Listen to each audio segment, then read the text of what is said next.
So, hi mga Mima. So, pang ilang ulit ko na to guys. Kasi litong-lito na ako sa buhay ko. Ayan, naglaro kami ni Ocho niya. Pero, natrigger yung ubo niya. Kaya, nagsuka siya ng madami. Tapos, yan, habang naglalaro siya, after namin siyang palitan, nilagnat na siya ng hapon niya. Tapos, hanggang gabi na, kausap na namin ng Kenyan daddy. In-inform ko na din na nilalagnat na si Ocho. Kaya, kailangan ko siya ipa-doctor kinabukasan.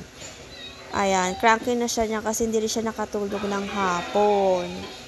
Ayun, so habang nag-aayos ako ng order ng sausage, ayan, kasama ko siya kasi ayaw niya magpalapag. Gusto niya kay mami lang. Yes naman, love na love.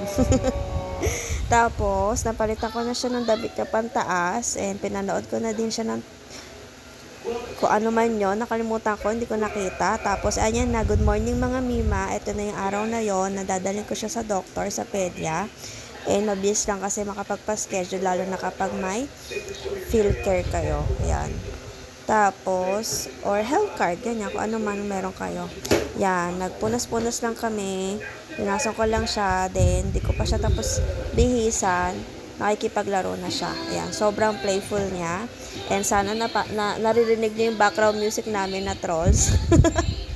Ayan, lalaro pa rin siya. Ayan, so nakalimutan ko dyan na hindi ko pala dapat muna siya minedyasan kasi mamadaliin niya ako lumabas. Ayan, pero wala siyang choice kasi kailangan niya ako hintayin. Ayan, pinanood ko ulit siya. Ayan, kasama niya si ate. And thank you for helping mommy ate.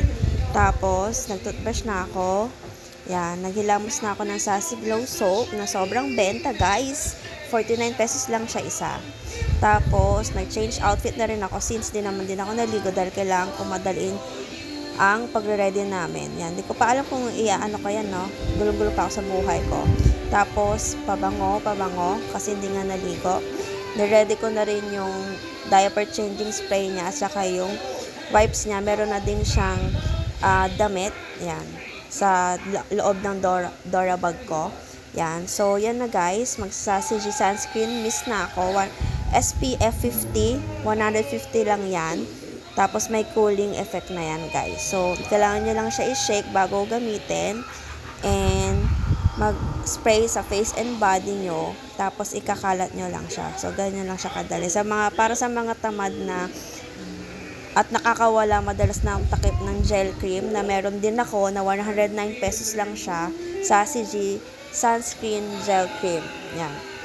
Pero ito the best talaga to para sa mga nagmamadali, walang masyadong time, spray lang. Pwede din siya i-spray after makeup. Yan, hindi siya lusaw ng makeup guys. Tapos ang sarap niya talaga sa face and body. Ayan, kita nyo yun, sinapok ako ng anak ko. Sinapok ako ng anak ko. Magmamadali na yung anak ko dahil gusto na lumabas. Ayan, punasipon muna. Ayan, sobrang likot niya na guys talaga. Ayan, pero buti na lang di na siya nilalagnat pagising namin. So ayan na yung kanina. Ayan yung kanina umpisang video. Sobrang likot na yan. Habang naglalagay ako ng mga alipores ko sa katawan, ayan, kinuha niya yung mga gamot niya, yung baby rub niya na pinangmamassage ko sa kanya. Oh, naipis siya sa drawer ng lamesa kaya nagpaki siya sa akin. Tapos ayan ang kanyang outfit. Kakala mo pupunta ng SM pero hindi naman. May ubo pa dito. Meron din nagda-drive dito kaya maingay guys. Nanonood din kami TV tapos ayan, pababa na kami na hagdan. Pogi na. And lips. Tapos yan na guys. Yan. For the walk na siya. Kasi hindi na siya makapaghintay. Ako, ready ko pa yung inumin niya. Dahil kailangan ng water. Eh, nagpabili na ako ng mask sa kabilang tindahan. Ay, sa katabing tindahan pala. Tapos, ayan, aalis na kami. Pinawak ko na sa kanya yung tubigan niya. Diba? Sobrang init sa labas. Kitang-kita niyo yung ilaw galing sa araw. Ayan, pagbukas namin ng gate, nakasalubong namin si tita niya at saka si J.A. Saan daw kami pupunta? Ayan. Just, bumalik ako. Tingnan niya, bumalik ako kasi mali yung tsinelas ko, pambahay yung tsinelas ko. Kailangan kong bumalik para palit ng tsinelas. Tapos, ayan na. Punta na kami. Sasakay na kami. Sana ng tricycle. Pero ang sabi ni tita, ihatid daw kami ni J.A. sa Grace. So, inatid kami. Sorry anak, di naayos agad ni mami yung palos mo. Tapos, nakarating na kami ng hospital. Yan.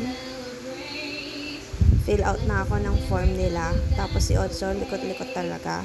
And pinakalma ko muna siya sa pamamagitan ng aking dede. Tapos kutas dumede, sobrang likot na naman. Ayan, tinawag na kami number namin. Tapos, pumasok na kami sa nurse station. Waiting na naman tawag yung number namin. Para sa timbang and everything. Tapos, mabilis lang yung waiting namin. Yan, andyan na kami agad sa doktor. So far, okay naman yung check-up niya. Hindi na din siya nilalagnat hanggang ngayon. Sana hindi nalagnatin yan. So, pauwi na kami. Tapos, antok na siya dyan kasi nahanginan siya. Tapos, yun na. Happy na uwi siya pagbaba namin tricycle. Tapos, yun nga. Pinabukas ko na kasi kay Ate Milet yung gate. Kasi nga, para hindi na kami kakatok ng matagal. Sobrang init sa labas. Yan. Laro-laro muna siya sa motor. Yan. Sobrang tagal niyan. Kinatkat ko lang talaga. Ang hirap niyan tawagin. Ayan. Tapos, hindi pa rin yan aakyatin yun. Diyan lang siya. Lalaro lang siya. Babay pa siya. Oh. Kinabahan ka, no? Kinabahan din ako eh. Kaya nilapitan ko na. Yan. Tene! Nagsuot pala ng malaking tsinelas. Tawa ko na tawa. Ako na siya nagpababay. Tapos magre-ready na kasi ako ng pang-lunch ko dyan. Magre-ready na ako pang-lunch ko dyan.